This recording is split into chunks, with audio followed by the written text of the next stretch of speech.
Hey, what is going on, everyone? Welcome to Season 2, Episode 11 of the SurgeCast, presented by Primo X Hockey, Level Up Snacks, and In the Clutch Apparel. I'm Zach Martin. I'm Bailey Curtis. And we have a really fun episode today. So if you're on the YouTube version, you might see at the bottom of our screen our guest of the episode.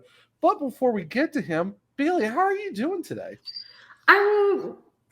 I'm surviving. I'm living off of 4 or 5 hours of sleep right now. I am currently dog sitting and house sitting for my mom and watching my little brother while she's in Raleigh right now.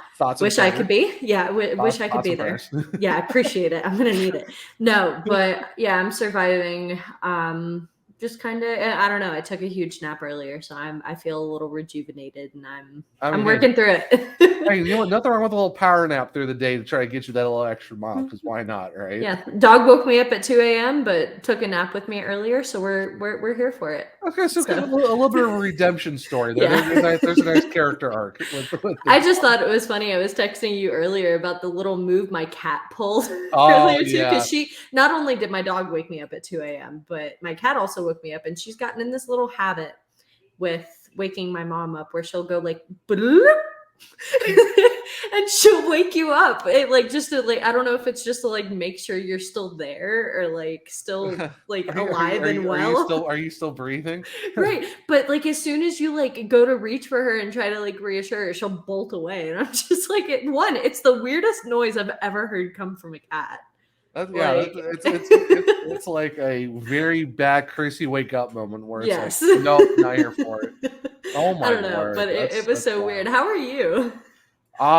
Doing good. Still got the hotel life going on. Did extend another week of being here, so yay! Then we got to figure out what we're gonna do after the 22nd, because South Carolina's got a football game and everyone's got to be in their hotel because college football. But other than that, though, I mean, just living life, just trying to survive. Story of my memoirs, just.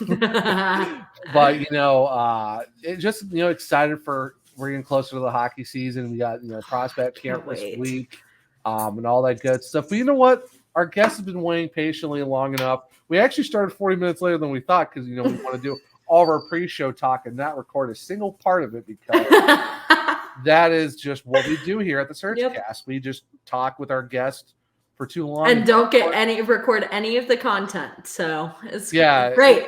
I mean, very true podcasting. Just random on for 40 minutes. This is true. Very true. Very on brand for the SurgeCast as well. But so that lovely voice you just heard is our guest for today. We got Collin from Canes Home Ice, or Home Ice Advantage, if you follow their podcast on all the podcast networks and on social media. Collin, how are you doing today? And thank you for coming on the podcast and talking to us today. First of all, great to be here. Honored to be here. Long-time listener, first-time caller. And I have also taken a power nap today. So me and Bailey, same rate. Yes. I'm jealous. Power nap crew. I had to work today. Wasn't here for it. I mean, so did I. But I got off early so I could do this. I was like, I have plans tonight. I have to get off early. I got plans. Yeah, no. Unfortunately, couldn't pull that card because it is what it is. But you know what, though? You can't be upset when you end your night talking about the most fun team in hockey, the best team in all of sports, the Carolina Hurricanes. So, I mean, how can you really be upset with that? Never. So, you know what? Couldn't be me. Right? Yeah. I can't relate. I can't relate to that. So we actually got a decent slate of stuff to talk about today. We're going to talk about the unfortunate naming rights that didn't go as planned as we all thought it was going to be. I'm going to talk about the prospect showcase is actually starting this weekend. Talk about a few players we're going to keep an eye out on. All that extra good stuff. We're going to talk about the wallpaper that came out today that might have some Easter eggs, sneak peeks, all that kind of good stuff for the potential alternate jersey 25th anniversary edition. We're also going to talk about the interesting ticket situation for the Stadium Series because the season ticket holders started getting theirs today. We're like wave one of like a million waves just for season ticket holders, partials, Wolfpack fans, Caps fans, general admission. It's insane. So that little saga we're going to talk about as well. And of course, we're always going to finish with our amazing segment. I think a lot of people have been really liking it. I'm glad that people have kind of caught on to this. It's our Forgotten Canes segment. So And Collin has informed us he's embedding trivia into his, and I'm not looking forward to it. And you know what? Podcast, you know I have to. Like, you have to. It was a given. It's very on brand from Home Ice Advantage to do that. So I mean, I'm actually honored that you're going to do one for us. So I'm actually I mean, not that I'm going to have any clue what's happening, but my memory sucks. But if I hadn't looked this up today, I wouldn't know. That really tells you something. And even the person who's going to do the question is like, how about that? Who knew? Interesting. I was like, I wonder who this was. And then I just went to go find it. Also, before we jump in anything, congratulations on 1,000 total. Thank you. Yeah, we really appreciate it. Yeah. It was a really exciting milestone. Like when Zach texted me, he was like, yeah, we're 8 downloads away from 1,000. Yeah. It's like, there's no way this is real life. So, I mean, I feel like we're just honored to be doing this. Yeah, it's crazy because I saw the first time we were like, oh, we're like 988 or something like that. I'm like, hey, we're about 12 away. That's kind of cool. Then like the next day we're about like 8 away, then like 4. I'm like, maybe I should just say something and see what happens. The next thing I know, boom, we hit 1,000. I'm like, so great. I did my part last night. I listened to 2 episodes about the Hurricanes are going to take on Boston. It's going to be a tight series. We don't know what's going to happen yet. I learned a lot. My fingers crossed. Yeah, right. Well, I wonder how that played out. You know, I think we lost, right? Prius and normally lose to Boston. Yeah. Prius and Lambeau not comparable. Yeah, one is not like the other. Can we still talk about Priuses? Is that allowed? I mean, always. You have, if you gotta appreciate the Priuses that you do have, and just think of fond memories. The Priuses of your past, if you will. Yeah, yeah. So it's. I'll allow it. No, we really appreciate it. You know, it's crazy. It's like, wow, we're at 1,000 downloads, 34 episodes in. Like I think the last month we've had like 220 something downloads. Oh, it's been nuts. It's been a wild, but like I think outside of April was like our lowest month. Every other month has been absolute. Yeah. But you know what though? It's exciting. We appreciate the search trackers for just listening to us every week and having us keep doing this. So it's just never thought we hit 1,000 that fast. But you know what? Yeah, it's awesome. So can't wait to see what more we got going on too. And I know this week, we got you on, Collin. We got Jared Laird this week from Locked On Hurricanes, and next week's guest. I'm really excited for that one too, but can't tell you guys yet until next week. So we're gonna have to leave a little teaser. And you can just tell me right now, and I won't tell anyone. Just don't hit stop recording. We'll bleep out this next 5 seconds. Yeah. No, I'm kidding. We could though if I could actually figure out how to do the bleep out. I'd be like, oh, so our guess is boop. Yeah. So anyway. No, it's fine. I would have just tweeted it out anyways. But you guys wouldn't believe what I just found out. So I got some ish from the SurgeCast. We've got our first super fan, guys. Who spelled the T a little early? Why not? Oh my god! Man! Yeah, no, I will say I'm super excited for it. So yeah, because I know you were kind of miffed the first time you missed on it. So I know who it is. I think you gave it away. I know who it is now. I'm not going to say it, but I totally know who it is. I mean, if people are fans of the show, they might know. But I mean, I don't know, man. That's pretty easy. No, I know now. It's whatever. I mean, we've had a lot of guests that haven't come back yet. He has had a lot of guests. I'll say it like this: it's one of the 20 mics that work for the organization. How about that? Yeah, we'll go with that. Mike, right? We'll see. Mike Foreman of the Hurricanes.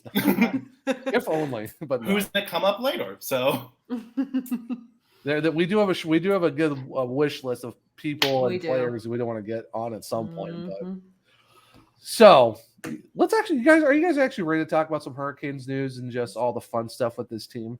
I was going to say, speaking of players, why don't we go ahead and hop into the prospect showcase? Yeah, you know what? Why not? Let's do the prospect showcase real quick. So we do have that going on this weekend. I know the Hurricanes are hosting the Tampa Bay Lightning, Florida Panthers, and the Nashville Predators, which, I mean, honestly, not a bad set of 4 teams to have. I mean, it would be nice to have, those 4, maybe the Capitals as a new-ish Southeast division, but, one can dream. I still hate the Capitals. I'm sorry, I can't. Oh, same. I hate them too. No respect. It just stinks. Like, oh, great, the old division finally got all better, but now it's like, now we're in these like 8-team divisions, and it's like doesn't really feel the same. Like, I kind of miss the old Southeast division where it's like you knew who your rivals were. And, but now it's kind of like we got teams that we don't like. Yeah. So it doesn't feel. It's different when you're a Hurricanes fan compared to someone who's like an original six or teams that are kind of close together. For us, it's like we all evilly hate some teams, some more than others. But like I was having this conversation with somebody the other week. I was like, I feel like we can point out the teams that we hate the most, but we don't have like a strict, like set in stone rival like other teams do. Well, to be a little blunt, we were never good enough to. So that's true. We all talk about the Dark Ages a little bit. This has been a recent development of us being good. What is this life? I mean, I remember like pre-2009-10 season when that actually did happen, and now it's like, oh, look at that, we're good again. Who would have thought? But did we even have? I mean, not that I remember it very well, but did we have a rival back then? Even? I mean, we really didn't like the Devils. The Red Wings, but they're more sort of the Western Conference. I say the Devils. I know. Well, the Sabres a little bit, but the Canadians, a little bit. We've always hated Boston, but it wasn't really a super thing. No, that's just that's an old. But that's what I'm saying. Boston like, thing that kind of it's carried over since when we played in Boston Gardens as a WHA team. Yeah, I will say though, like, I mean, I feel like. But that kind of goes towards my point too, is like there's no rivalry big enough to make a documentary out of it, like the Avs and the Red Wings. Yeah, well, I mean, the Panthers they had like one good season in '96, and that was really about it. And they kind of tailed off for a long time, and then Tampa, every so often, like maybe when they won the Cup in 04, was it 03, 04? They had that season, but it's like they weren't. Even the Capitals too. It's not like we had legit rivals because not all the teams that we were close by were all good at the same time. Now it's finally happened, but it's kind of like, hey, stop it, puppy. I'm sorry, but you're good. No, it's just I don't know. It's kind of weird. It's like we don't really have a rival very much, but it's like we have like there are some teams we don't like, so, but. Anywho, as for the prospect showcase, so I think they are streaming on the Hurricanes website. I know it's tomorrow and I think Friday. I think they're going to be doing those. I know they also play on Sunday after the Hurricanes 5K. So luckily, cross my fingers, I can be able to watch some of the prospect games. But I know, Collin, I know you're going to the prospect showcase. Are you going to the one at the? I'm going to try to go to one of each. The first one is Friday at 10 a.m. Right. And then Saturday's an off day because I guess they don't want to kill these prospects for some reason. Fair. I mean, yeah. Listen, back in the day, we used to play 3. Dude, I'm so sorry. Oh, you're fine. It's not a SurgeCast episode with at least one without a dog appearance from a dog. And then they come again on Sunday, which I think the first puck drop on Sunday is also 10, but don't quote me on that because it's going to be the 5K that immediately rolls into the showcase. Yeah. Okay. So, I know. I know they got it at the Wake, the Lenovo. Well, sorry, was it the Lenovo or no, the Invisalign? The Wake Competition Center. Yeah. That. Well, same thing. It has 2 names.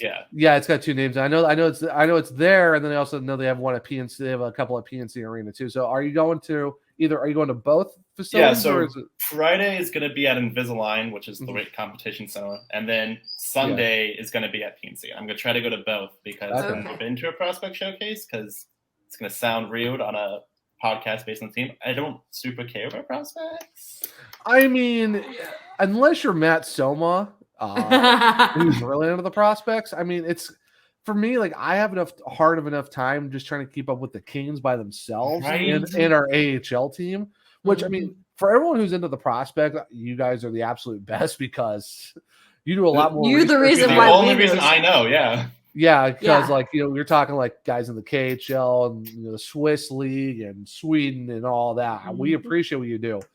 I just unfortunately don't have the time to try to dive into all that and the team alone. Like it's enough for me just to know until 4 a.m. to watch a KHL game. It just can't happen. Yeah. So so I totally agree. Yeah. So you're not the only person, Collin, that's kind of like I care, but if you had asked me 2 or 3 years ago, I would have said I could not tell you a single thing about any of our prospects. The development of me actually getting into prospects is recent within the past like year or so, and still my knowledge is very slim. Yeah, I'll read everything around the draft. So, grades on the draft, how do we do? And then I won't hear their name again until they either like Drury, who's, on the ball, or I just never hear from them again. Yeah. Right. It's like, for me, it's like I'll keep a tab on names with Chicago at the Wolves, but it's like that's about it. Because honestly, like to get AHL TV, it's not that great. Like the quality is not good.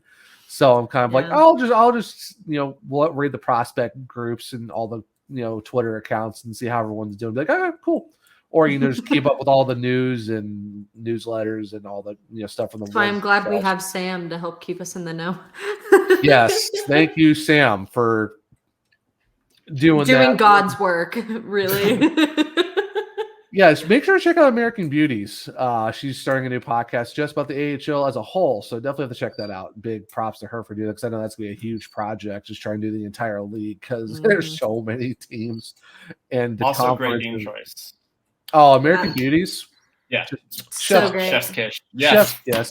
See, Collin, me and you, we know what's up. We got the right T-shirts. We're just. You better watch out, Bailey. I'm coming for you. You better watch it. Hey, I've got my Canes gear on too. It's not just you guys. It may not be red, but hey, you know what? The influencer sure looks really nice. It does. Hey, don't tell Brian signed, but I know. I think the influencer shirts are kind of nice. I know they're Brian, great. Yeah. So Brian, I know Brian. I know you're listening. Sorry, bud. Whoops. But so, Collin, is there anyone in particular you're kind of like looking forward to watching at the camp, or is it mostly just kind of like an overall, just trying to get a feel of? I'm hoping to discover someone. Okay. I'm gonna go in and I'm gonna see who I'm like. Who the heck is that? That kid is good. That's what I'm really looking forward to. So basically, see if they pass the vibe check. Like, okay, yeah. Not to sound like an 80-year-old man, but I just they need to pass the eye test and I'll know they can play. Like it's just fair, yeah. And I was going to say the roster has already been released for the prospect showcase. Oh yeah. Has it? Yeah. So I want to say only 4 guys from the Wolves team are participating in it. It could only be 3, too. I'm looking right now. Yeah. So we have Ryan Suzuki is there. Jameson Reese is there. Ronan Seeley. Okay. I think that's kind of like the thing is kind of small, so I'm trying to see. Chicago 1, 2, 3. Yeah, so we have 3 from Chicago. Okay. Then we have Everett. I think Ronan Seeley's from Everett. Yeah, he's from Everett. Yeah, the one from Chicago. The other one was Vasily Ponomarev. Sorry, Ponomarev. Yeah. Thank you. There's some names I'm not good with. But yeah. Well, we got Eric Cooley from Ohio State. Okay. Got some guys from Halifax. I know Ramuski. I can't see the last name. I know Hamrla. I can't see his first name. Yeah. Is it Patrick Hamrla? Thank you. Yeah, the way the thing is set up, I can barely read the way the person name is, but yeah. I mean, overall, it's a really great list. I mean, Noel Gumler's there, Bobby Orr's there. I mean, this guy's last name. Antoni Honka. Yes, please. Yes, please. Honka from the point. Anyways. Yeah, no, Zach's already been coming up with goal calls. So. I'm sorry. I didn't mean to. No, it's great. Hockey puns. Oh, don't tell. Don't even start with him. Hey, you know what? Instead of "We Will Rock You," we're gonna honk you. Oh, I can hear the chant too. The whole building just, we will honk you. Just wait till this guy puts on an NHL sweater. It's gonna be great. Oh man, it's gonna be so great. I mean, hey, you know what? It's the road to Honkamania. So I mean, put that on you got him started, Collin. Put that on a t-shirt. I'm a visitor. I'm sorry, I didn't know. And you know what? Now he knows. He's gonna learn. He's gonna learn today. Next time, I'll just keep my mouth shut, smile. I mean, hey, cool. You know what? The puns are gonna come quick and fast, or they can stall out. So. Oh, what is that? Oh, someone's at my door. I gotta go, guys. It was nice seeing you. Yeah. I mean, it's fair. I mean, you know, it would be also on brand if someone's like, yeah, oh, but I got something to do, by the way. Bye. No. But no, honestly though, I'm like Jamison Reese. I'm really looking forward to see how you guys with the camp as well, because from what I've heard, he's supposed to be really, really good, and just really excited to see what he does too. I mean, Bailey, is there like a couple names you're kind of keeping a lookout for, or is it kind of just like an overall? Just to see how these guys do at the prospect camp. I've kind of got somewhat the same view as Collin does, where, I mean, I don't know a lot of these names. There are a few that kind of ring bells, but for the most part, like, I mean, it's just really exciting for me. And that's the whole reason I've started getting into prospects, was the fact that this is the future of the franchise that we're looking at, basically. Yeah. Yeah. And so that is just really, really exciting to me in and of itself. So to be able to kind of see what these guys have put together, how they kind of work, because you got to think these are guys that may not play together once they finally get to the point where they're close, their ties are a little closer to the Canes team. But to see how they'll kind of work together, to see the talent that's embedded within our prospect camp is very exciting. So. Oh yeah, for sure. Yeah, because you're talking guys from like Europe are going to be here, guys from college, you know, the CHL. So who knows? Yeah. Like you said, none of these guys might even still be together by the start of next season. It's just hey, show us what you have. I mean, heck, Ronan Seeley, I'm excited to see what he does, because Nick Suzuki is a big name that I know, and I'm very excited to see what he does. Yeah, those two, like I said, Jamison Reese, like there are some names on this list I'm really excited to. Like I said, Anthony Honka, just outside of the name, I'm really excited to, because I've heard a lot of upside about this kid too. It must be a weird week to be Suzuki, having your brother named captain of perhaps the most historic team in the league. As going to the showcase. I mean, hey, mom, dad, like. I mean, not only him being named captain too, but making history, is it too? Not to get into Habs, whatever, but all the still kids very cool, proud brother. We're not putting respect on the names, so we can talk about them, but yeah. I mean, hey, you know what? When we put a $20 little extra piece on the offer sheet, I mean, in 10 has been made. So I'm always gonna have to bring that up, because it's just the level of petty from the Hurricanes. That's why this team is so great. Still lives in Montreal fans' heads rent free. Every day they're like, "Well, he wasn't worth $6 million." It's like, yeah, we all knew that to begin with. What are you talking about? Like, why are you still on this? Yeah, it's like, hey, you know what? Cheap real estate, so why not? Rent free. Hey, you know what? Hey, you got the cot over there, the TV's over there, got the mini fridge coming in soon. You know, got the giant shrine to Rod in the corner. It's all there. Oh, it's just, you got to have a Rod Brandamore shrine or Cam Ward. That's also whoever you are. Yeah, as long as it's a legendary Hurricane, you can pick and choose. If it's acceptable, Francis is. Jacob Slavin is always acceptable. Yeah, obviously. I mean, Brett Pesce, Freddie. I know Freddie Anderson has got a lot of them too. But if someone says Eric Holla, we're gonna have a conversation. Like, are you okay? Are you okay? I mean, I don't know. Should I not have a Hurricanes Patrick Marleau shrine in my bedroom? Is that not? Hurricanes legend Patrick Marleau. Just put some respect. Takes up an entire corner of my room. What do you mean? I have all of his jerseys, a couple of game used sticks. Like, it's all there. Put that man in the rafters. Just that's what I'm saying. Show some respect. Now, quick thing. Cam Ward. I don't know what's taking forever for that to happen, but so my recent stint on the Storm Cellar, which if you've not listened to that, I had a great time with Brad and Ray over at the Storm Cellar. It's always a good time with those guys. Oh, it's always great. But we actually kind of had a bit of a conversation about this too, where Brad is on the fence about whether or not Cam's number belongs in the rafters. Okay. Two things. Bailey really messed with me on this one because I have to follow her. I'm on Storm Cellar this week, and I have to follow Bailey, and I don't feel like that's fair. I feel like you should have gone after me. Don't give me that much credit. Oh no, give her all the credit. Give her all the credit. Also, hype her Brad's up. not wrong.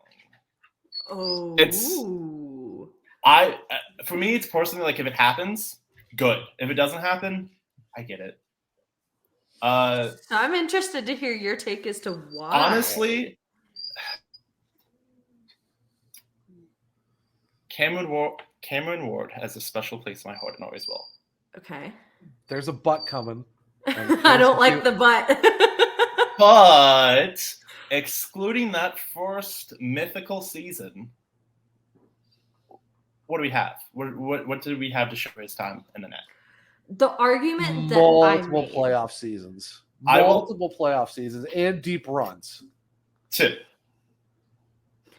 The point that I made to Brad is I feel like putting a name up in the rafters is something that is very special. Like each team has their special reason as to why certain players from their franchise make it up into the rafters. Yeah. I mean, wasn't Lundqvist just recently retired and up into the rafters too? Look at what he did for the franchise. I mean, he's an all-around great player. Everybody in the league knows his name. I mean, a lot of people know Cam Ward's name, but I feel like retiring is a very, very special thing to the franchise, retiring the number. And I feel like that is exactly why he belongs, because there's no Kane, whether you've gotten to the team past year or you've been here since they've been in North Carolina, that doesn't know Cam Ward's name solely because of the footprint that he left. I think Cam needs to be used as a vehicle for something completely different. He needs to be used as a vehicle to create the Hall of Fame, like Carolina Hurricanes Hall of Fame. That's exactly what Brad said too. We're not going to retire Justin Williams' number. Justin Williams will never have his number retired here. But did he not help revamp this franchise? I mean, there's that a reason Game he's called 7 Game empty 7. net goal is amazing. Like that, it lives in infamy. Yeah, but his number will never be retired. But 10 years from now, some little pipsqueak shouldn't know who he is. That's not fair. Yeah, I'm kind of surprised we'll have a Canes Ring of Honor yet, or something, or a Canes corner of something. But it's just I have it from a fairly good source that it's actually coming. Yeah. Fantastic. Yeah. Well, you heard. I don't know what it means. Heard it here first, folks. I was pushing for it this off season, and I just got like a quiet message, just like to shut up about it. It's in the works. Okay, I'm done. Don't worry about it. Okay. All right. Here's my thing of why Cam freaking Ward should get his number retired. Cam Ward. Yeah, I just say Cam freaking Ward because it's Cam freaking Ward because it's him. My thing is though, he set the rookie record for most wins as a goalie in the playoffs. He also won the only Conn Smythe for the franchise. Also won a Stanley Cup, the only Stanley Cup for the franchise. Plus that chicken wing save in Game 7. If you don't put him up for that alone. I mean, he was our goalie for a good long while. I mean, all of one season. I don't talk about Chicago very much, but I mean, it's just he was the rock for the Hurricanes for a long time, even during the really bad times as well. I mean, he did a lot for this franchise. And that's the point that Cam's numbers would have been better with a better team. That's yes. I will never say anything different. Yeah, like I think that's why a lot of people were kind of like, I'm iffy on Cam Ward because he did do so great in the second half of his career. Look at the team he had around him. That's why do you think we call it the dark ages of Canes hockey? Yeah. Because I mean, it's a great comparison too. Is look at Carolina Hurricanes Alex Nedeljkovic versus Detroit Red Wings Alex Nedeljkovic. Played really great with our team in front of him, and then goes over to the Red Wings and basically falls off the face of the earth. The goalie can only do so much, right? Exactly. With the team in front of him, and the thing is with Cam is the fact, like I said, what is he really supposed to do with a Kirk Mullen and the other guy we shall not name because he's a scumbag. And that's putting it very lightly. What are you supposed to do with that? Especially with a team that was GM. But I love Ronnie Francis, but the way he GM'd those teams, yikes. Yeah. But it's like you can't blame Cam Ward for that. And I don't think you should not give him his number retirement because of he didn't do a whole lot in the back half of his career. What do you expect him to do? A goalie is only as good as the team in front of him. I will preach this till the day I die. I do have to say this though. Carey Price was on and there are some exceptions, and talent does play into it. But like you said earlier, there's only so much that a goalie can do. But I do have to say this too. Cam did have a lot of talent. It's not like he's only good because of the team in front of him. Yes and no, but he also did have the talent to do it as well. It's just limitations when your defense isn't really helping you out a whole lot. So honestly, for me, just outside of the playoffs in 2006 alone should already be enough to get him in. But the fact about his longevity with the Kings, how much he fought for the team, plus the guy still lives in the area. Yeah. So he breathes this team. The first one's going to be simple here. Tom Dundon's going to do it if it makes some money eventually. If ticket sales start to go down and he's only getting 17,000 people a night. You mean the revenue that he makes from owning Topgolf alone isn't enough money for that? Tom Dundon actually owns a surprisingly amount of weird. Like he's also a major stakeholder of Carvana and stuff. And she's like, okay, yeah, he's on my hockey team. As long as those checks clear, you do whatever you want, man. I mean, hey, you know what? The Hurricanes are the top of the. Hey, we used to be at the bottom of the cap space. Now we're at the top most of the time. Yeah. And like the players we have now, I mean, I'm not upset with what Tom Dundon's done with the Hurricanes. It's actually really nice because when someone calls the team cheap now, I know I can just write off whatever they're saying because they clearly don't know. We're a poverty franchise. Yeah. Have you seen? Have you gone to Cap Friendly and see that we're in the negative because we just keep signing players and like, how are we going to figure out this cap situation? Hope and a prayer, and gotcha. I spent all week trying to figure out what the heck was going on with our cap situation, by the way. Technically, if you can figure it out and tell me, please. In season, right now. So Cap Friendly shows all active contracts. It does not matter whether you're injured, healthy, on L. I was about to say LA. Wow. LTIR. Or whatever. Your contract's just going to show. So right now, with Pacioretty on LTIR, which he will be, we are $5 million under the cap. Let's also not forget Jake Gardner is also a Carolina Hurricane still with his he's fine technically. So really, all you would have to do is clear $2.4 million before Patches gets back, and then everything would be copacetic and fine. Yep. Which I think the Hurricanes could find a way to make that work. It's just Ethan. Excuse me. It's really dusty. We do not. Really dusty in here. It's really dusty. Interesting. I need to clean later. Interesting. Okay. What if Jake Gardner can be 3/4 of who he used to be? There's no reason not to put him on that third pairing. And then what's the point of paying Ethan Bear $2 million a year? I think he got a bad shake last year because of the fact that he got long COVID and he's just 100% agree. Plus, Brandon Smith, really, I mean, come on. Hey, he's gonna have a lot of fun in Jersey with Dougie. He'll be fun. I mean, hey, I guess he'll have a different experience than being in Tampa. Ian Cole. So who? I don't know who that is. I'm gonna ignore that person until the end of time. Yeah, I don't know anything about him. Here's those bleep portions that we were talking about earlier. Zach's got it. Don't worry. No, we're gonna. You know what? I bring the smoke. I don't care. It's fun. Who doesn't have a little like shade and controvery? Why not? Just who doesn't love it? You know what? Our team is petty. Why can't we be petty? Our team isn't petty. They're just really good at marketing. That's also very true. Why can't we be both? But if you ask Brad Marchand, we're the reason why players still play escrow. Man, that's Winnipeg is why we still pay escrow. Get off my back. Like, no. Arizona is the reason why we still pay escrow. They're not really a hockey team. That's a beer league that we just kind of let play. We're trying to pad the stats. The thing is, though, Arizona has Gary Bettman wrapped around their finger, which is the only reason they still exist in Arizona. Not my dog. So happy. I'm waiting for my dog to do something in the crate out in the living room. I don't even think that's true. Give it if Arizona has another big, we don't know what's going to happen. Like say this arena falls through in what is it, Scottsdale this time? Wherever the new location. All I know is it's called Mullet Arena.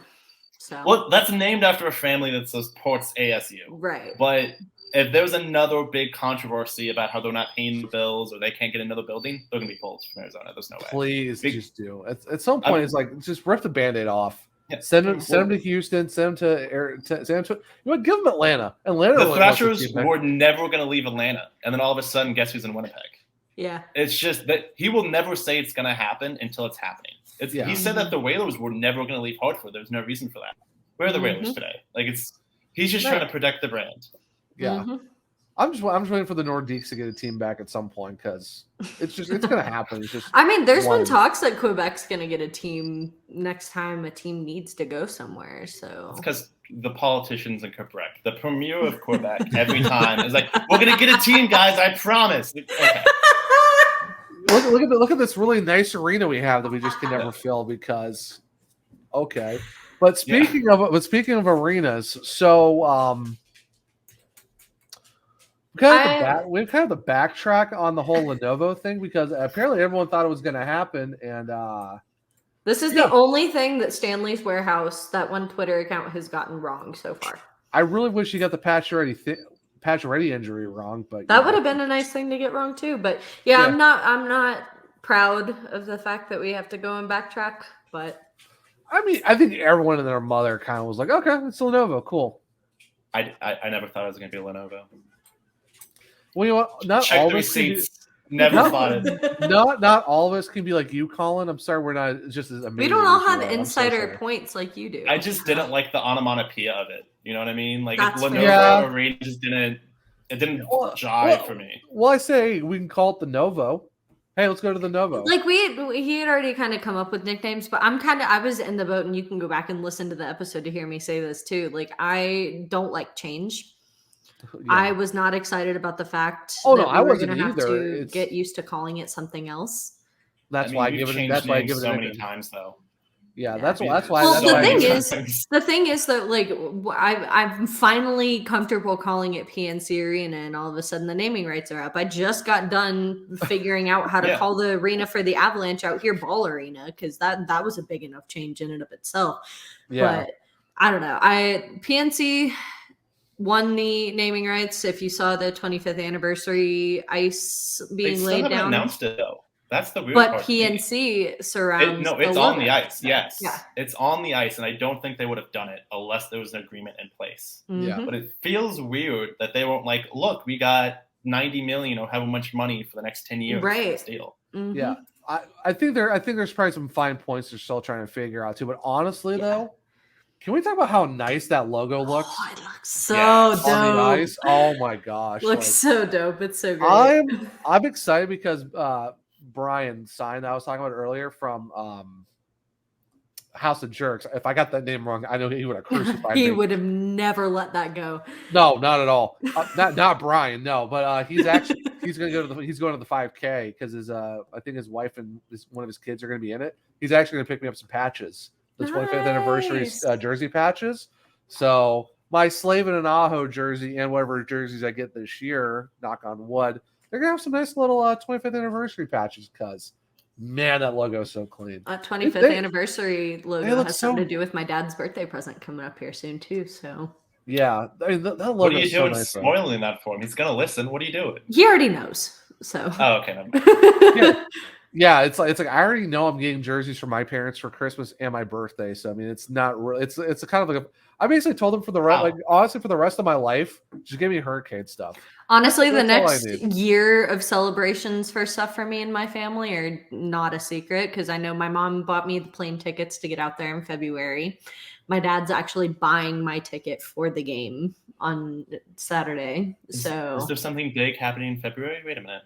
What's going on? We are going to get there. We are going to get there. Just gotta pump the brakes a little bit. Wait, so Bailey, are you still trying to figure it out with Kat about that, or is there? Oh, we've already pretty much got it figured out. So there we go. Yeah.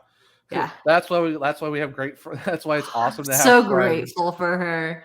That's why we have amazing people who are season ticket holders. They can do that. So, but that's awesome. Yeah, like I said, I said from now on, just give me hurricane stuff for Christmas and birthday. That's all I want. It's just her. Who doesn't want hurricane stuff?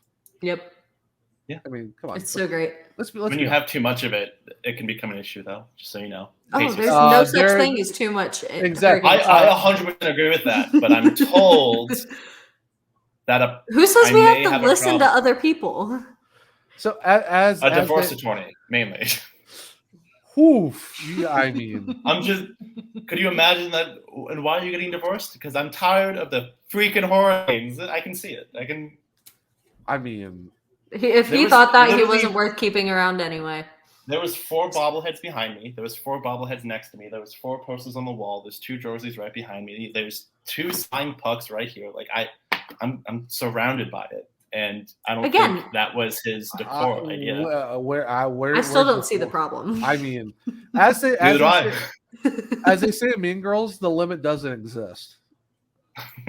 Yes, I went there, and it's like, how does he know that? Yes, sir. I was not expecting a Mean Girls reference. I'm gonna be 100% That is honest. so great.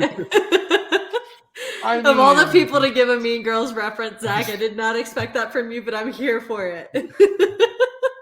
I mean, when you're married, you watch movies. So, I mean, plus it's like, okay, you cannot tell me anyone surrounding our age groups has not seen that movie. Please. It's so great. Please. I saw it in high school randomly. Isn't that weird? Yeah. That's a weird thing to have seen in high school. And Glee. They also showed us Glee before Christmas. I will say I have watched these movies. Yeah, I will say I've watched that, but my cinematography is very lacking. So we're going to get away from this conversation before we get into roasting me for things. Oh, there's a million things we can roast you for, but we'll save you from I will say, and this is the one thing you guys can give me crap for this. I did not watch Forrest Gump all the way through until my junior year of high school, where we watched it in my American history class. I mean, to be honest, there's certain other movies I'd be a little bit more upset about. Forrest Gump, Forrest Gump is great. I was not only shown that movie in the 7th grade, but then we had a 2-day lesson about how Ginny had AIDS. And then that's how they taught us the AIDS pandemic from the 80s. Wake County Public Schools is a weird time, guys. Okay? Yeah, no, we watched that during our World War II unit, I think. Why? That nothing to do with World War II. He barely references it, but okay. I don't know.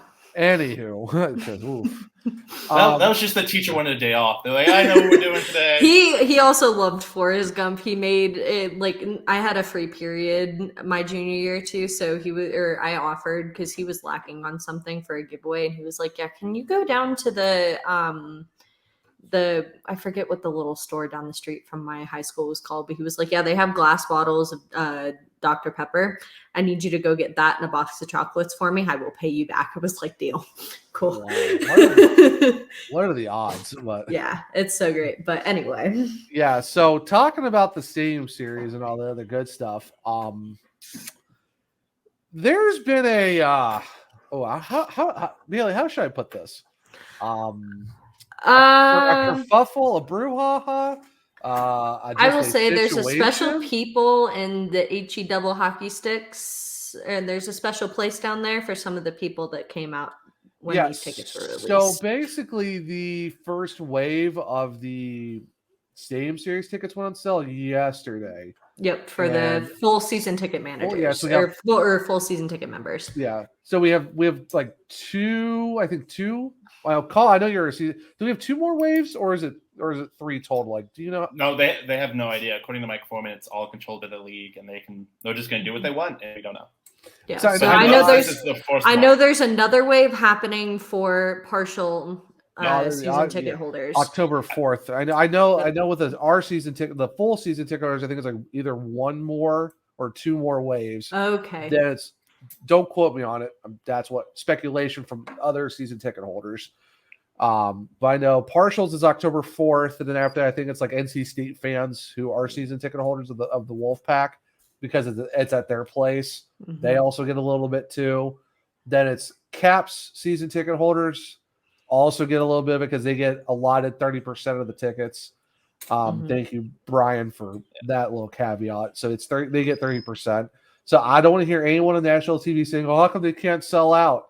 Because it's an NHL game, not a Hurricanes game at home. So they have to allot tickets to other people too, and the big wigs and all that, celebrities and all that. So if history that's not holds, on us. There will be a certain allotment, whether it's 100 tickets or 150 or 1,000 tickets, that will be held into the day before. Yeah, they always sell tickets until right before, and they're like, "Okay, you guys have fun, waste your money, please." Yeah, exactly. But people are already starting to do that too, because I couldn't do it. There's no way I would pay $1,500 for a ticket right now. So after the Caps, so real quick, so after the Caps do theirs, then we go to general admission. But if you're on Ticketmaster, there are some resale tickets already on there, and I took a little gander yesterday, and the cheapest I've seen were $200, which isn't. Not bad. It's not terrible, but when you actually hear the actual price that the season ticket holders paid beforehand, it hurts a little bit. And we're talking like section row Z in like section 30 of the stadium. Like I don't have a map to show you, but just go on Ticketmaster, look it up. You'll see the stadium layout where the actual rink is. The ticket prices for some of these spots, and I'm like, you're not even on the glass. You're not even in a fancy seat. It's just a seat. Not that there's glass to be sitting on. Exactly, because they're in the middle of the football field. Yeah. Yeah. Let's be honest here. We're not like, it's even the Cotton Bowl, and that's like a cathedral of a place. Like Carter Finley it's a nice little, it's a cozy area, but you're still not going to be sitting on anything. I've seen tickets at the $1,200 mark. $1,200, and that's in row K. Row K. We're not even talking row A of the stadium. Yeah, I'm sorry. So the most expensive ticket, $1,200. Yeah. One right, and that's section 21, row K. The one underneath that, section 125, row H, is $1,000. And that's so $1,000. That's sitting like kind of on the corner. Like you can see it, like you're sitting like right in front of the corner of the ice, like is. So you're even like center hot. You're even on center ice. You're not getting no.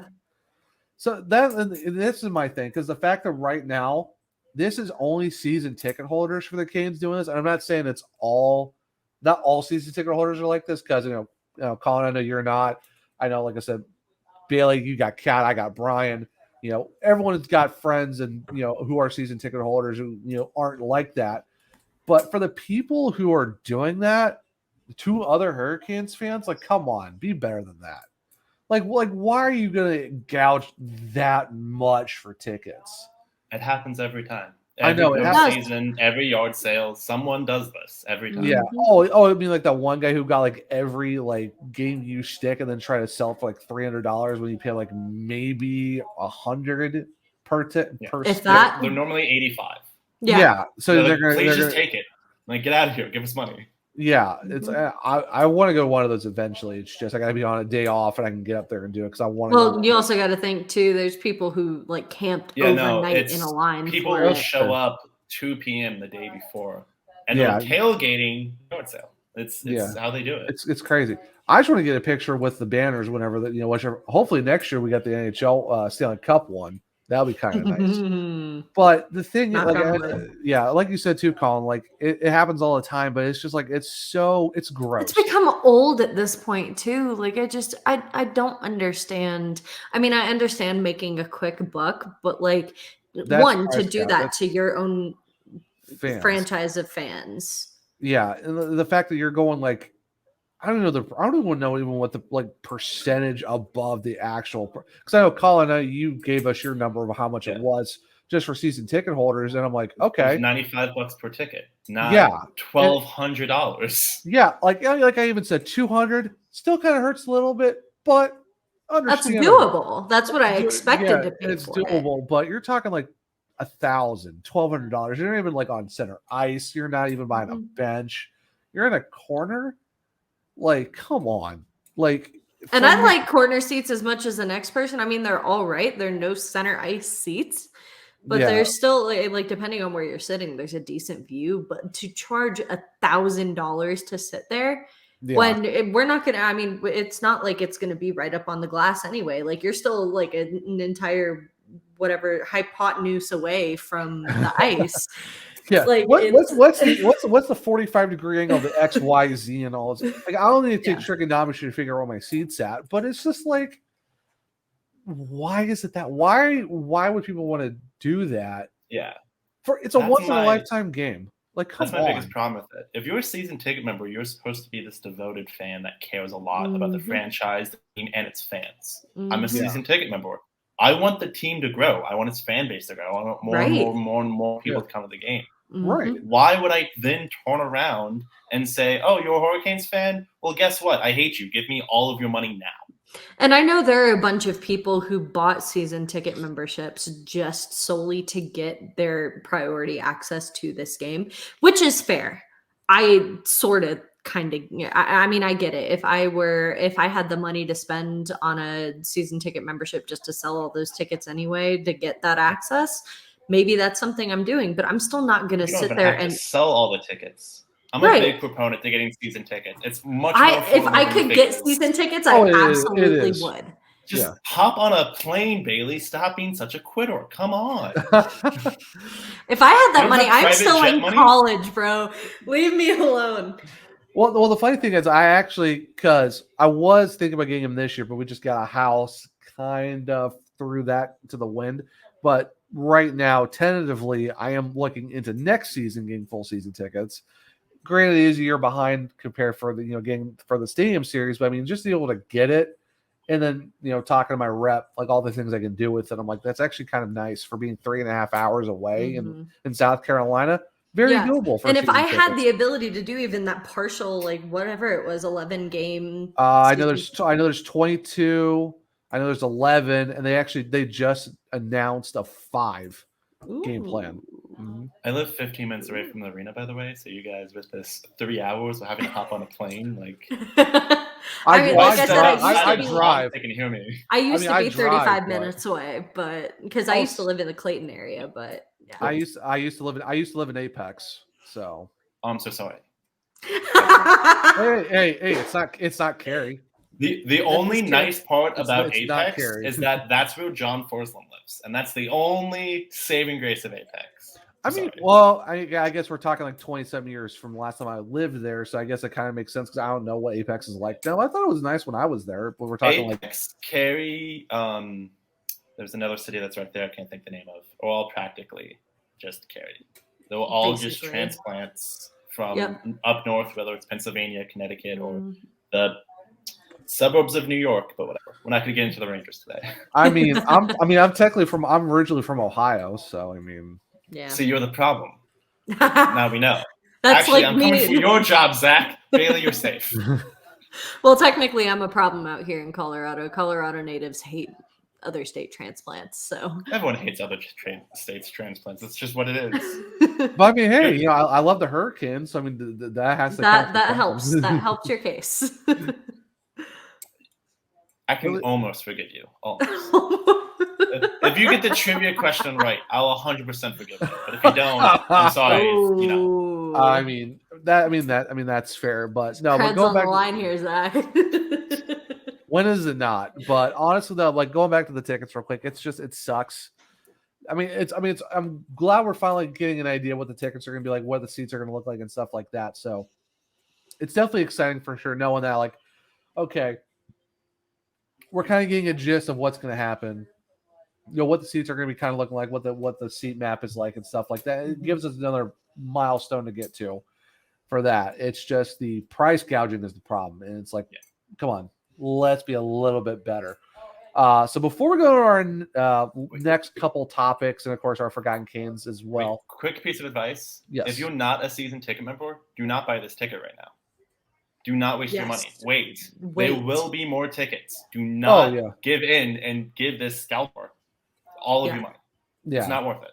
Like even the $200 tickets aren't that bad either. But I would say definitely if you want to, definitely wait. But like there will be more waves, there will be more releases, you will have more opportunities to get it, whether it's finding ins for season ticket members or waiting till that general public wave. We'll saying this, and on the next release, it's gonna be like $20,000 a ticket. We'll just be like, my bad. God. Yeah, just even $200 still isn't bad either. Like I said, I mean, mine are gonna be $150, so I'll take it. I mean, that's. I was just telling Kat that like my budget, like the highest I'm willing to spend is around $250, $300, and that's even putting it high. Wow. Because this is coming from somebody who has not seen the Canes at home since January of 2020.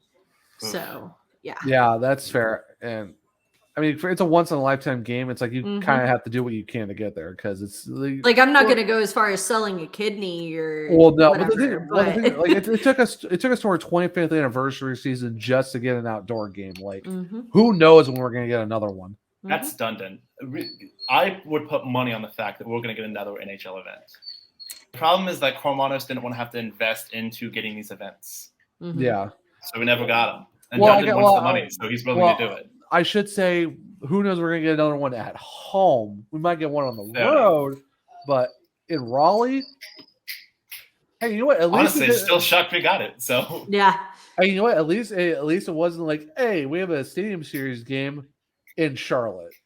So I mean, I would have been so mad if I had to drive 3 hours, living 15 minutes away from the arena. Like, that would have cut my drive to about an hour and 20 minutes. But I'm just glad the person I'm staying with is only 8 minutes from the arena. So thank God.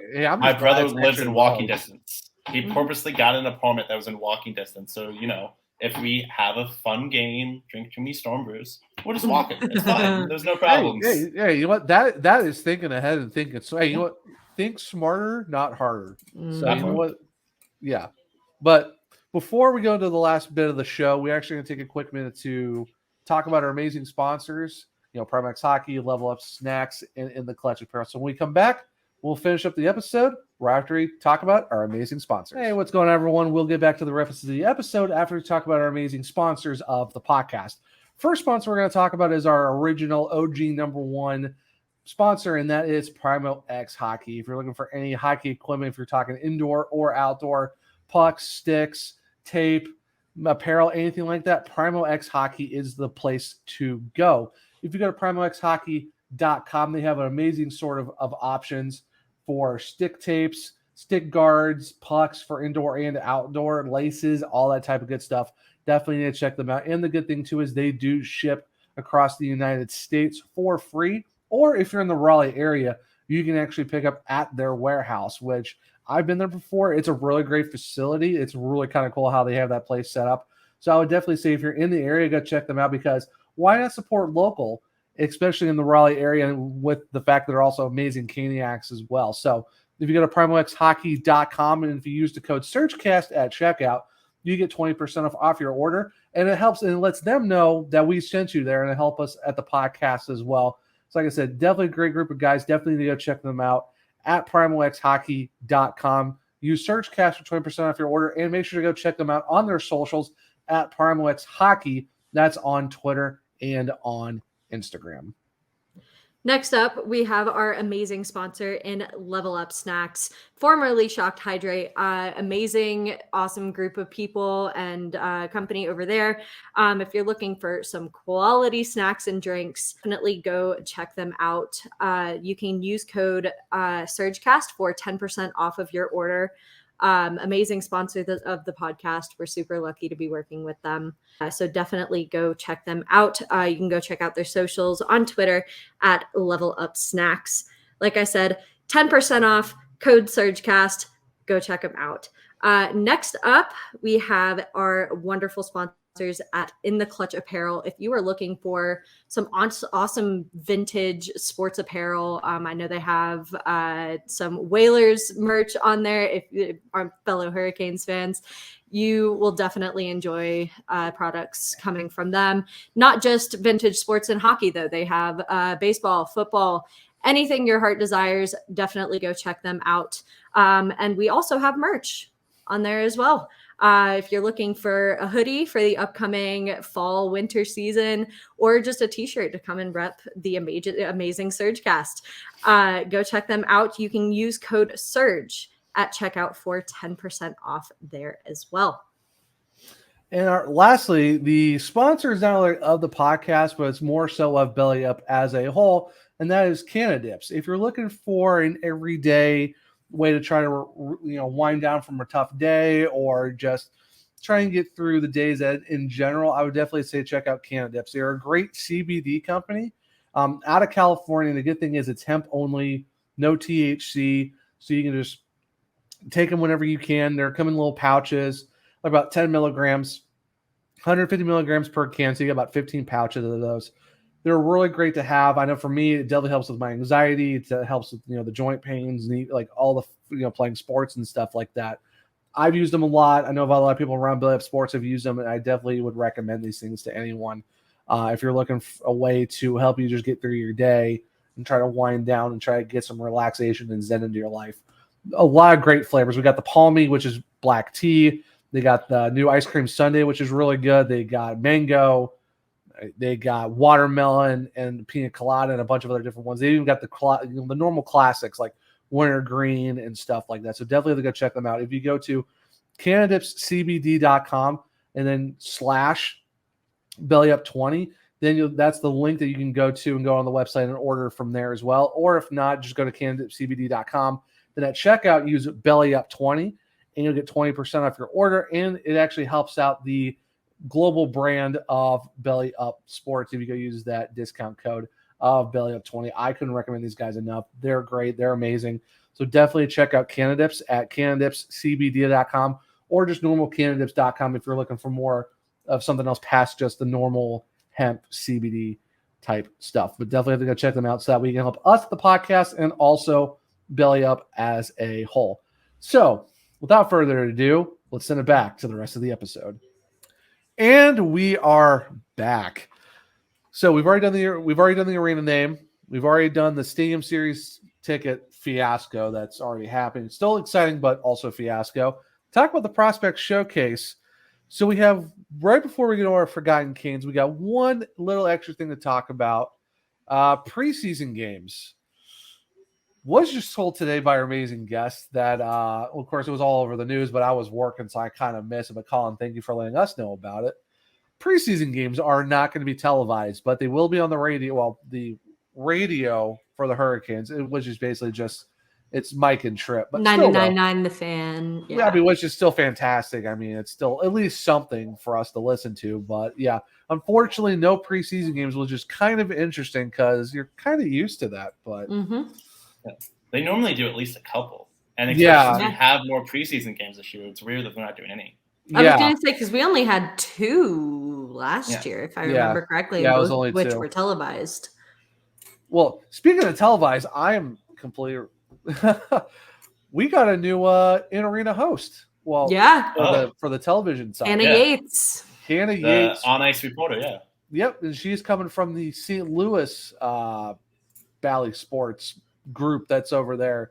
I think she did Blues and Cardinals, I believe. Mm-hmm. Yeah. Yep. Okay. I hope I got that right.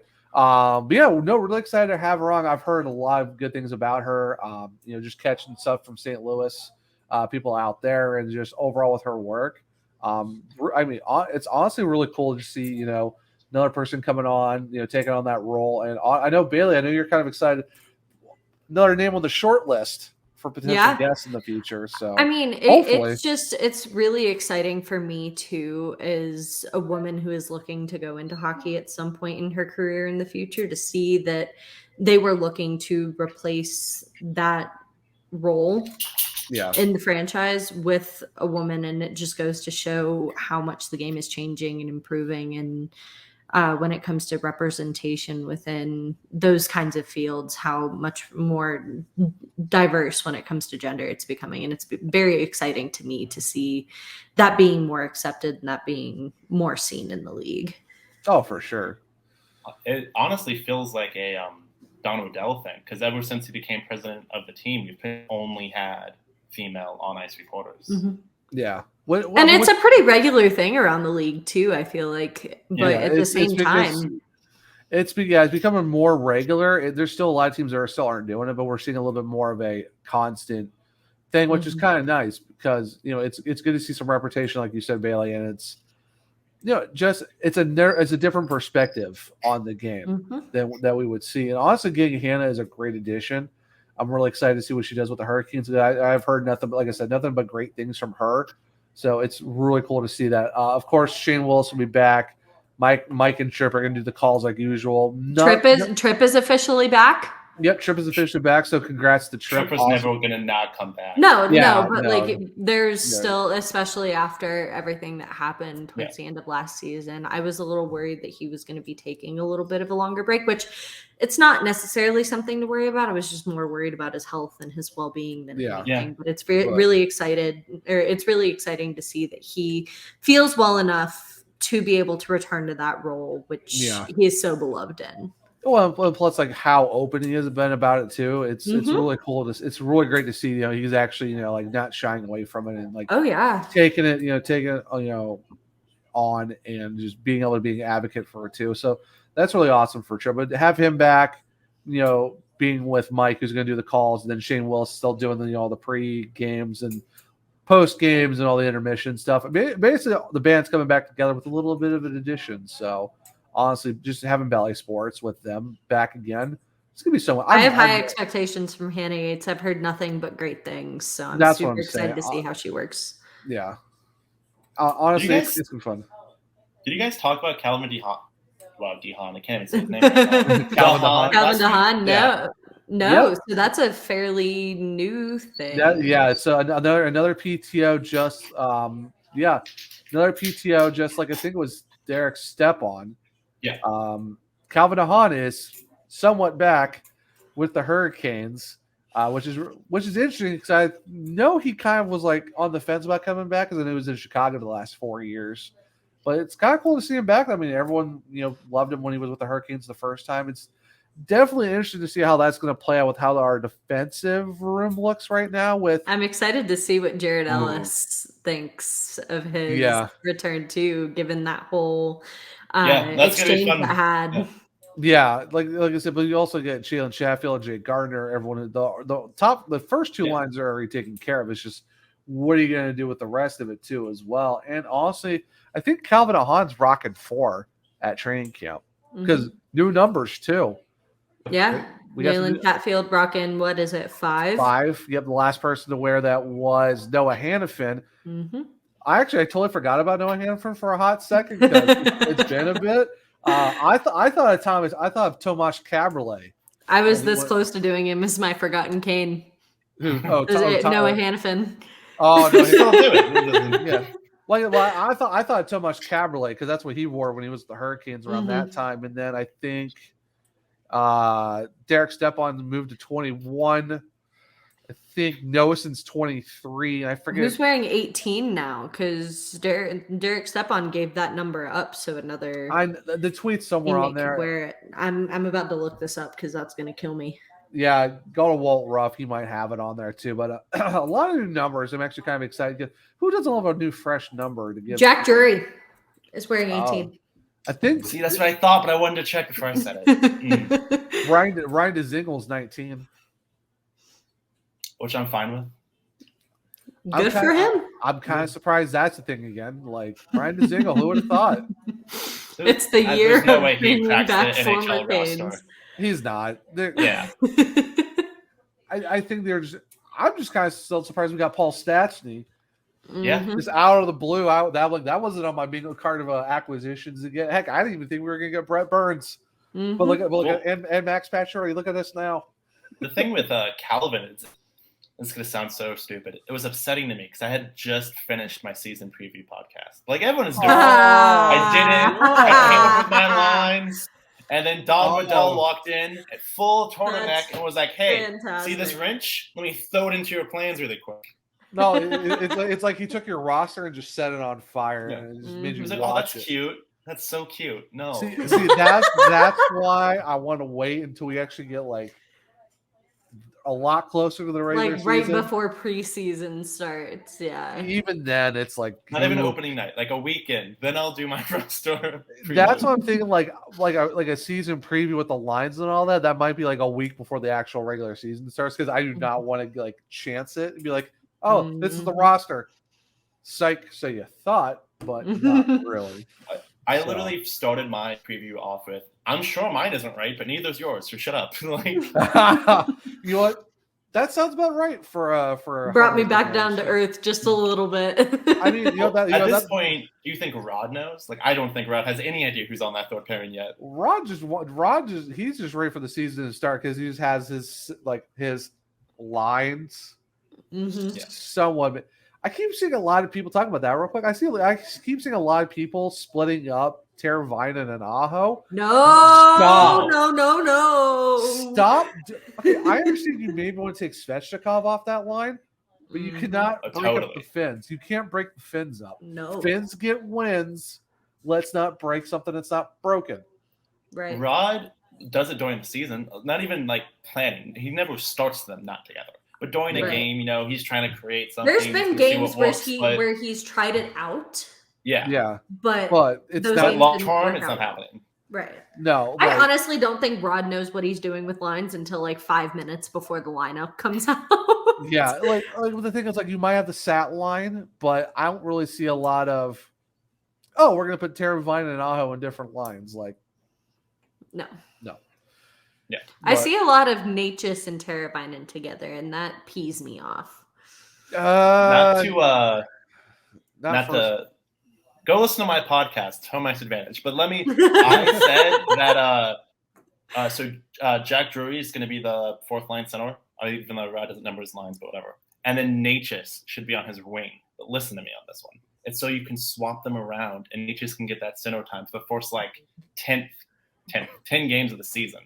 And then, hey, you had your shot. If it works out, it works out. If it doesn't work out, then Natchez shot stay in the ring. I'm actually not upset about it because we've actually talked about Natchez as a fourth line guy because you can't put Andre Kasha down there because Andre Kasha is an amazing third line guy. Have him with Fost and Jordan Stahl. That third line is absolutely amazing. I'll take that any day of the week. Although I don't hate Martinook on that third line either with them because Martinook can throw a hit. Martinook can take a hit. He grinds. Like honestly, though, I wouldn't be upset with either of them. Honestly, though, Martinook with Drury and Natchez, that's not a bad fourth line. Wouldn't be mad at that either. It's not a bad fourth line. Now, the second line, that's going to be interesting because you're talking like what? KK, Paul Stastny, and Svech. Put Jarvis up with Aho Teravainen. That's Svech, my thought. KK and Stastny. Well, here's my thing though. Does Tavo play left wing? Because I think does he play both sides? They played that line this year. Yeah. Jarvis, Because I know Jarvis is like dead set right wing because that's I don't see Rod taking Jarvis off the top line unless someone plays him. They're very interchangeable, though, is the thing, and they were very interchangeable throughout the season. Yeah, I agree. If you have Jarvis, Aho, Teravainen as your first line, that's a fantastic first line. Then you're talking Stastny, KK, and Svechnikov. Oh, that is a dirty second line. That second line's gonna be problems because I also 100% have faith in KK, but we'll get into that later. Yeah, everyone's like, oh, well, they're going to bump KK out of the 2C. I'm like, no. They paid him to be the 2C. We all know it's going to happen. Stastny can't play on the wing, but in case something happens, oh, no, Paul Stastny slides into the second C spot because he's a center as well. It's just an extra little advantage. It doesn't even have to be that. It's a face-off, need a win. KK's not so confident on it yet. Just throw Stastny. Yeah, exactly. Or KK gets thrown out on a face-off because he didn't work out. Paul Stat. That's what I meant by slide Paul Stats in the end. Like it's if KK's having a bad night, just swap him around, and there you go. There's your 2C for the rest of the night until KK figures it out or something. So honestly, I think we're fine. Even the top 4 D pairs are fine. Like, come on, Brent Burns and Jacob Slavin. My gosh, give me that all day, every day. I would not be upset about that. Imagine if Gardner's healthy and he can be PP2 and then Burns is PP1. Or power play would actually be domination. Like that, no, the power play units are already going to be like legit. But yeah, get Gardner back. Have another good power play quarterback. Oh yeah. To be fair, it's still a big if. To be fair. But yeah, I don't know. I'm really excited for all that. It's definitely going to be interesting for sure. But and you know what? We're gonna have a lot of dog barks on this episode, so it is what it is. But very exciting. I mean, like I said, going back real quick, I know we kind of went off of right as Collin comes back on, boom, instant bark. But no, like the lines, I'm really excited for. You know, I'm also excited for the Valley Sports crew that we got coming back as well. It's a lot of just great, exciting stuff, just overall. But Bailey, I think it's time for everyone's favorite segment of the show, Forgotten Canes. So you know what, Collin?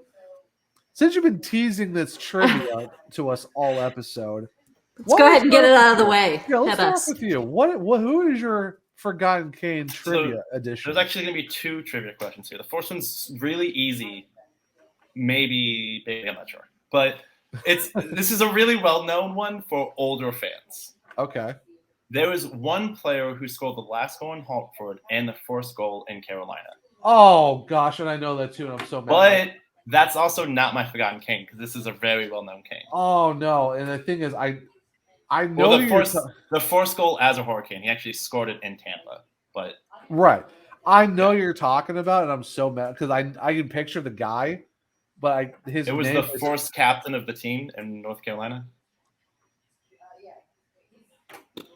There's no way. It's I so got this second one then. Okay. There's no way it's Keith Primo. There's no way. No. He was the second captain. That's what I thought. I know you're talking about him. I'm like, it's Kevin Dineen. Kevin Dineen scored the last goal as a Hartford Whaler and the first goal as the Carolina Hurricanes. I knew who you were talking about because I saw his face and I saw his number, and I'm so mad at myself. Forgotten Hurricane is the first player to score a goal as a Hurricane in Greensboro Coliseum. He's a former Whaler and a former Hurricane, and he did not spend much time in Carolina at all. Like, literally left before they got to Raleigh. Yeah, I'm not going to know this.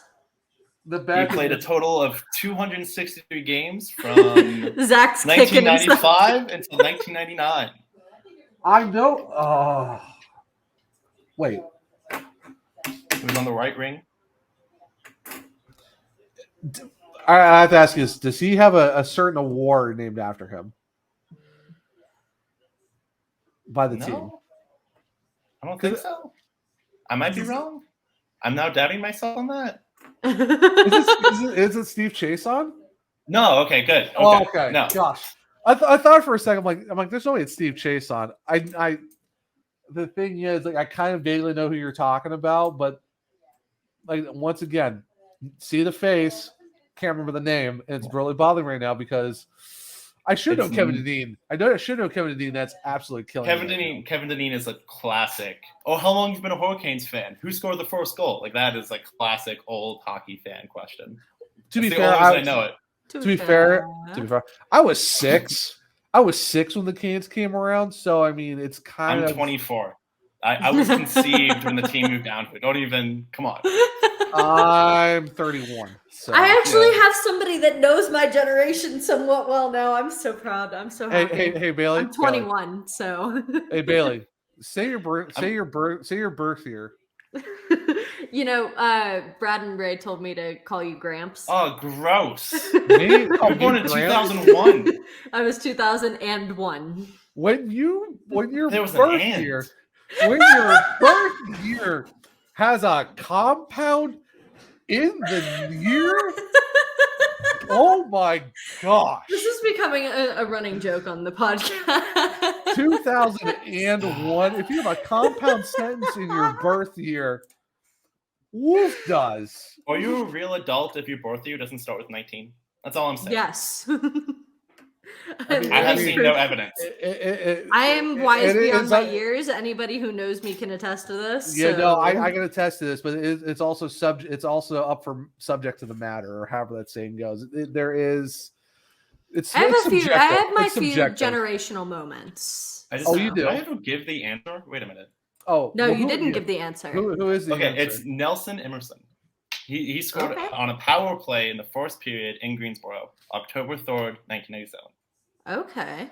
First hurricane goal in North Carolina. Was it who? It was against the Penguins. Oh, okay, because the first game I ever saw with them at Greensboro was against preseason game. I've heard this story before. It was a preseason game, wasn't it? Well, I think it was a preseason game if my math matches. I think. Remember, 6. Can't remember exactly when. But yeah, my Ducks of Anaheim. Yeah. I keep forgetting for the fact that I've said these stories, and then we actually have people who used to be listeners are now on guesting on the show. And they're like, oh, yeah, I've heard your story talk about that before. And I'm like, stealing my thunder.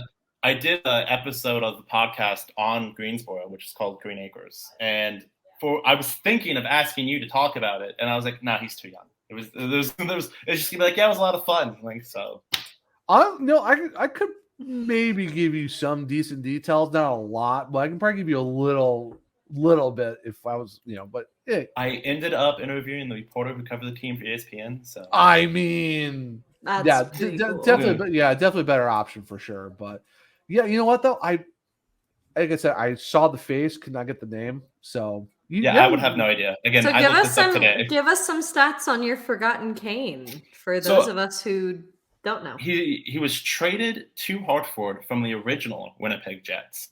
And then he played more games for our franchise combined, Hartford and I live here, Carolina. Anyways, than any other team ever played for. And it's Wednesday. It's been a long day. Power naps for me. I took a power nap. Like, give me a break. Yeah, but give a guy a break here. He's trying to do all this. Plus, he's trying to be Alex Trebek with some trivia. Give him Bailey, why? May he rest in peace. Yes. Yes. I honestly forgot that he had passed. Mm-hmm. Wow. He did. He did so gracefully. Rest in the most power to Alex Trebek. But sorry, go ahead with your stats for your forgotten Kane. So he played 263 games for the franchise with 67 goals and 95 assists for 162 points. He's just a solid depth guy. Honestly, no offense to him if he's listening. Good for him. But it wasn't special, excluding the random trivia fact that he was the first Hurricane to score a goal in Carolina. Yeah, you know what? Hey, there's a first everything. There you go. Let me get these next two wrong, please.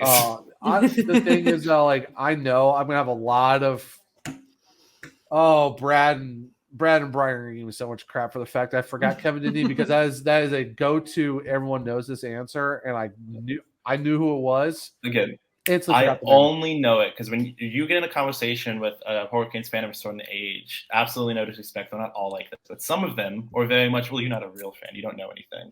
So the first question they always ask is, who scored the first goal? And I always, Captain Kevin Dineen. How dare you? While throwing his glasses on the ground. If you don't throw the glasses, you're not really right. Like, you're just, all right. That's not the same. All right. So, Bailey Curtis, who is your forgotten Kane?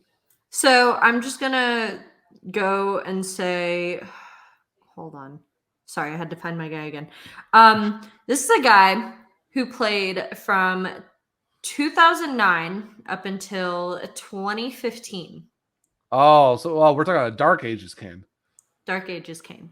Oof. Hashtag Dark Ages Kane. Guy was never known for his plus minus. He had a pretty terrible plus minus while he was with us. But to be fair, everyone's plus minus sucked in that time period. So again, the dark decade. I don't know if yours was a good time. Yes. So his we don't talk about it very much. No, we don't. Arguably his best season with the Canes could be torn between his 2011-2012 stint with 9 goals, 14 assists, or his 2013-14 stint with 4 goals, 11 assists. Yeah, bad. Again, dark ages. He was the defenseman for the team, born in Oshawa, Ontario, Canada. Retired in 2014-2015 after he was traded from Carolina to Winnipeg.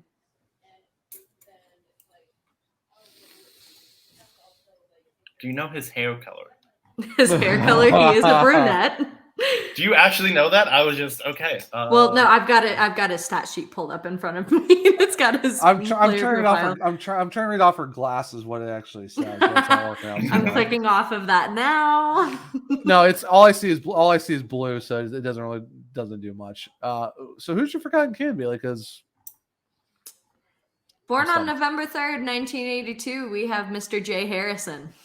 Oh, come on. Today is not my day with names, man. I tell you, this is not my day. Not my day. I'm better than this. Zach, what are you doing? You're off your game, but it's okay. We all have those days. So it's been a week. Actually, it's been a few weeks. Yeah. You deserve a little bit of a breather for all of this. I just want Kane's hockey back. I don't care. That's all I want. All will be fine.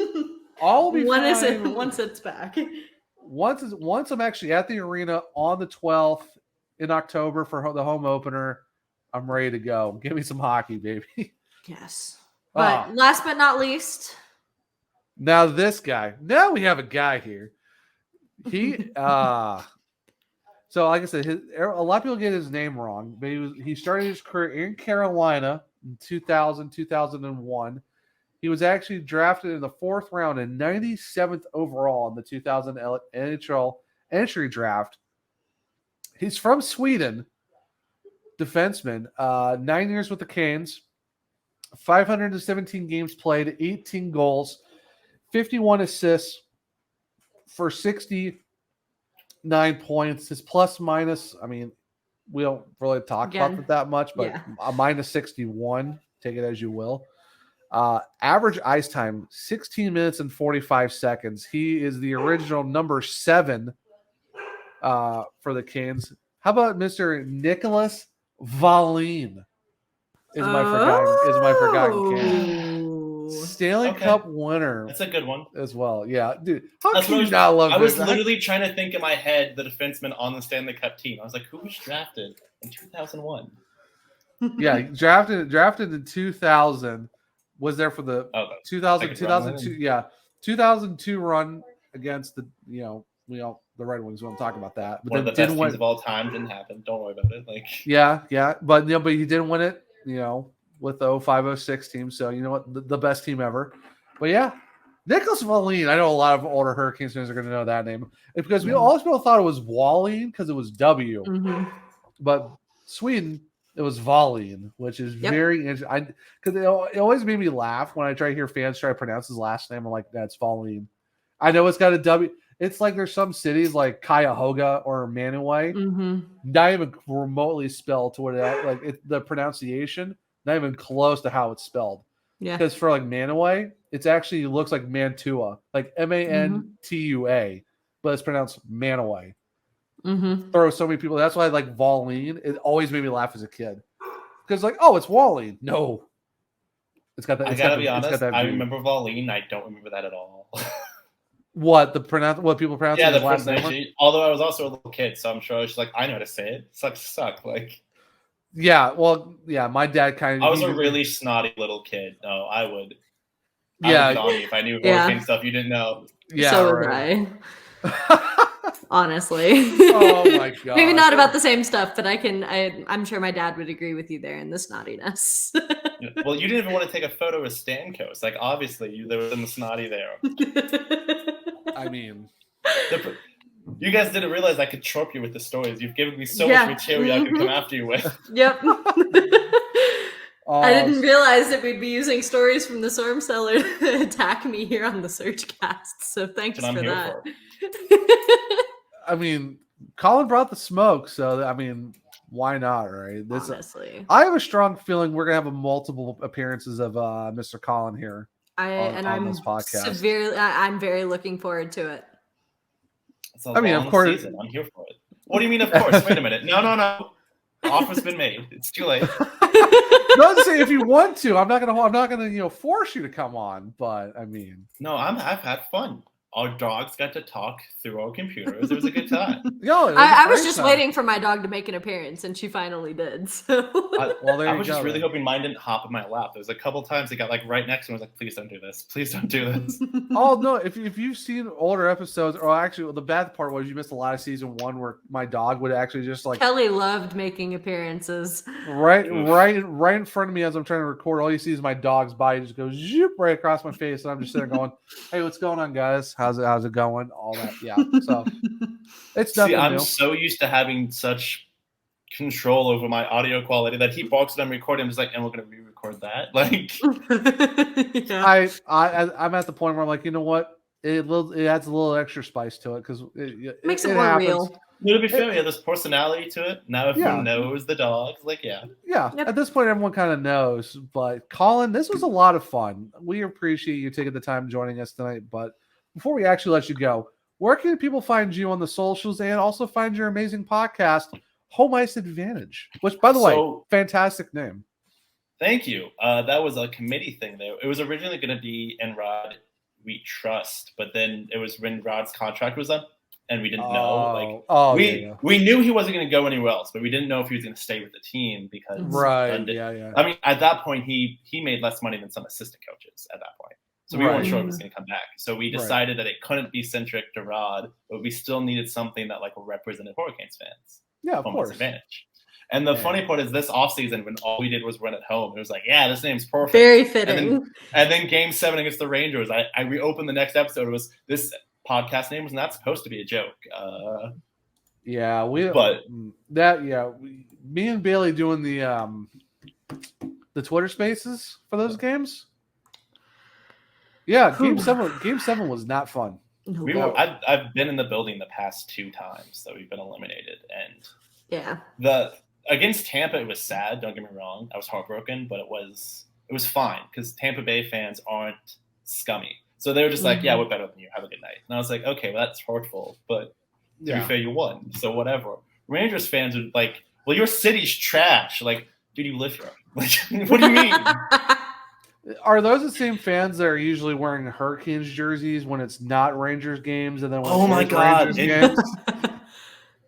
In Game 5, hand to God, swear on anything you want me to. When they lost, there was literally someone who took off their Rangers shirt and put on a Hurricanes jersey. I watched it happen in front of me. That's fantastic. This is absurd. Wow. You gave up so fast.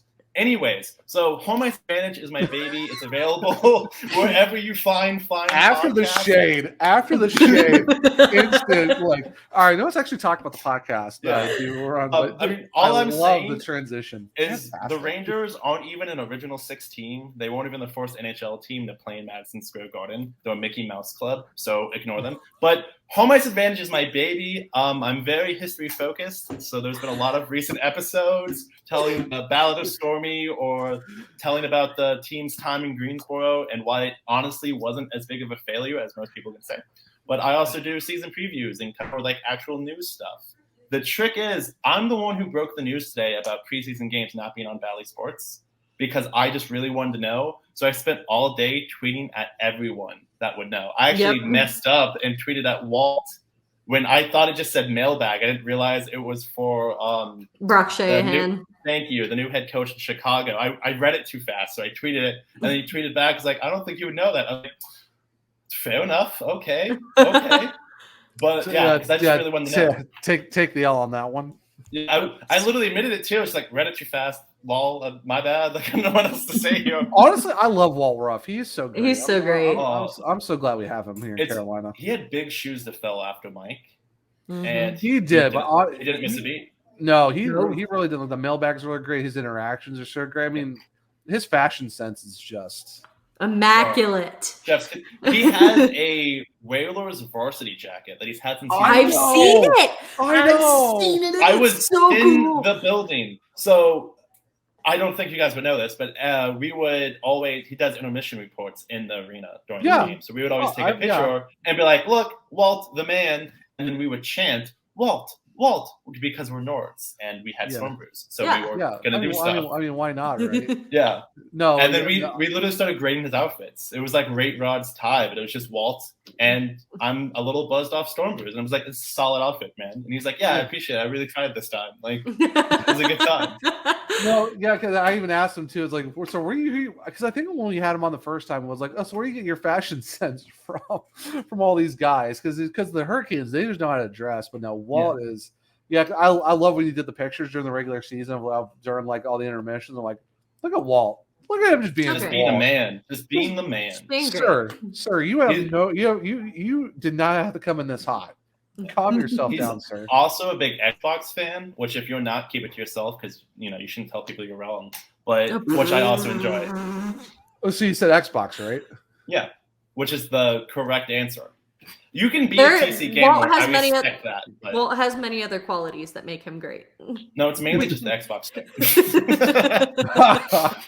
But hey, Walt, if you're listening, once again, this is supposed to be plugging me. My podcast is my baby. Please go subscribe. Follow the show on any social media. We have a Twitter, Facebook, Colt9 at King Snow Mice. Or you can follow me with my random name that I'm not going to say. You have to go find it because it's a stupid Twitter handle which has its own weird story. I mean, if people just go back to our actual they announced it. I honestly forgot that was my @ until the announcement of me being a guest on this show, and I was like, oh, yeah, that's still my @ isn't it? Huh. Okay. We just inadvertently exposed you for your choice. I haven't changed it yet either. Like I should. It's too late now. It's still late. No, it's out there. I might just have to stick with that. I'm gonna be 95, still that.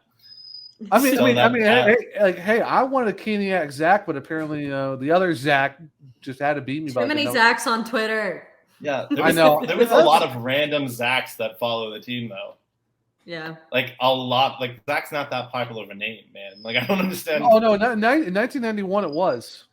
It actually was a popular name back in the 90s. Yeah. Really? Yeah. Collin was not. It never has been, unless you're in Ireland. Yeah, like it's interesting because the fact that because my parents because my name is Zachary Ryan Martin, so they did it because it flowed really nicely, and I'm like, okay, cool. Now I'm like one of them because Martin's common, Zach's common. Like, thank you for giving me the most common ass name. Yep. With Ryan in the middle, I love it. Like Twitter handles, don't even try. No, this one actually worked. I'm surprised One True Zach actually worked. You know what? I'm gonna go ahead and get into this. My @ on Twitter is Collin Longlegs. Because I'm 6'5", by the way. That's important to the story. I'm very tall, which is why it's Collin Longlegs. But it used to be my actual name. It was Collin Fearns, and I used to be the GM of a international pizza chain. Let's just say it like that. And a customer found me on Twitter and wrote me like a 15-paragraph essay on why my store sucked and I was a terrible GM. And that day I was like, we're going to go ahead and change my @ so no one can ever find me again. Yeah. And that's why it's Collin Longlegs. There we go. 6'5". Well, that's tall guy.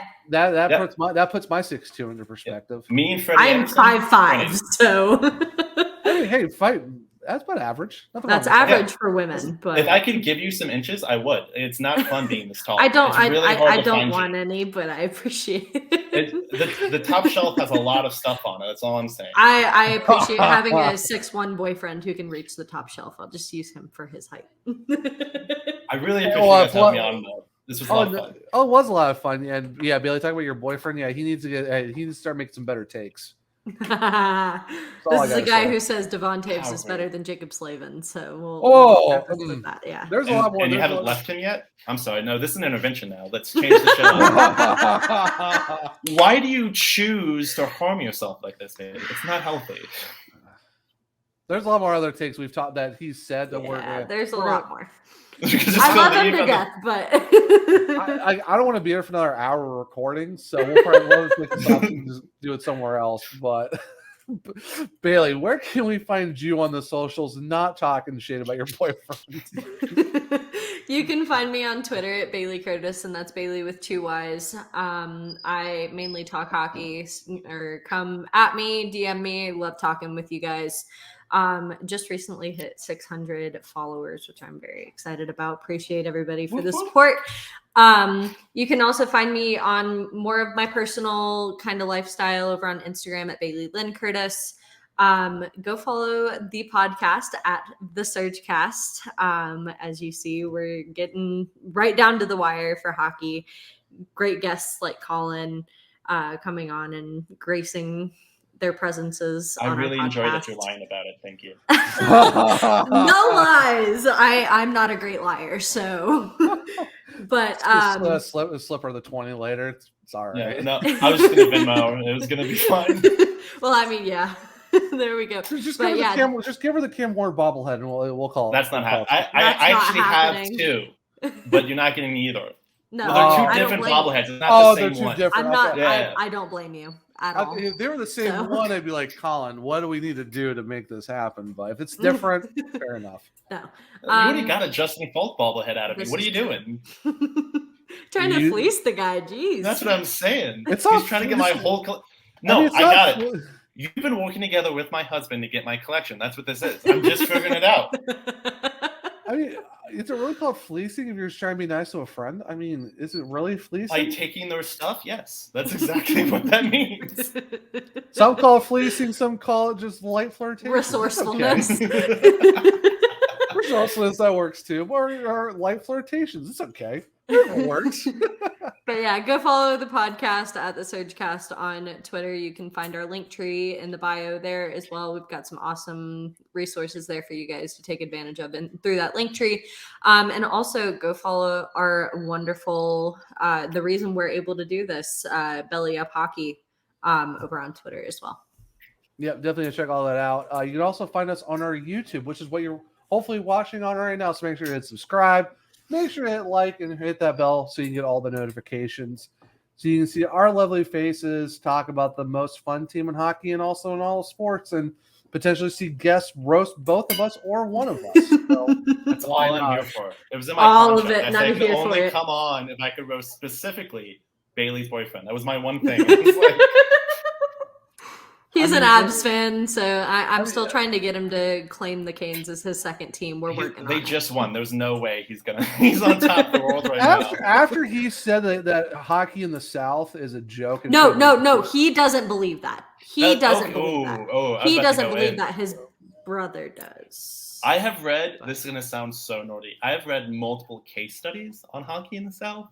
So don't come at me with that BS. Because I have facts. He doesn't figures, believe that. Okay? We've had that in-depth conversation. He does not believe that. So give him more credit Tampa, than that. say it to Florida. We're doing things down here. Say it to Carolina. Let's really see how that works. We're on the verge. The problem is they did, and then we had a decade. We were just like, how do we hockey again? How does this work? We don't talk about that. We don't talk about that. You can't deny history, Zach. Listen, it's what makes us who we are. Mr. History Buffs. Yeah. Yeah. It's okay. You can kindly have disillusions about certain things and I'll just forget leave. about it. It's okay. I'm happy. Thanks for listening to the podcast. We were bad for a decade, but at least we're not Vegas. And we've actually, had to suffer before. So we understand what it is to win. Anyways, thanks for watching, guys. All right, so you can find me at OneTrueZach on Twitter. It's OneTrueZach. Just simple enough, not the number one. Talk hockey, talk all different types of sports as well, but mainly hockey when we get to hockey season. Like I said, like Bailey said, check out the SurgeCast, go find our podcast, go to the YouTube, do all that good stuff. Hey, if you also leave us a 5-star review and a rating, we'll actually read it on the episode. So make sure to go do that because it would help us get into the algorithm a little bit more and also be able to help us climb the ranks on the the rankings for the podcasts because we want to hit top 100 at some point. So make sure you do that. It's a bucket list item.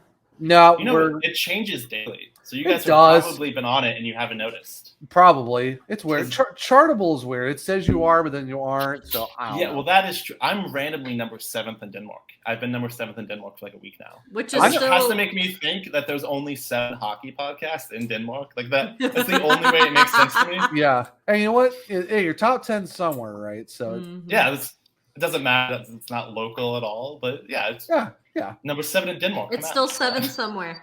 Yeah. Exactly. Yeah, it's 5 p.m. somewhere. You're 7th somewhere, so I'm the 7th highest ranked podcast, and we're just not going to talk about where. It's fine. Yeah, that's all right. It's all right. All right, but until the next episode, guys, for episode 12 of season 2 of the SurgeCast, I'm Zach. I'm Bailey. And I'm we'll Collin. Yes, and he was Collin. And we'll see you next time here at the SurgeCast.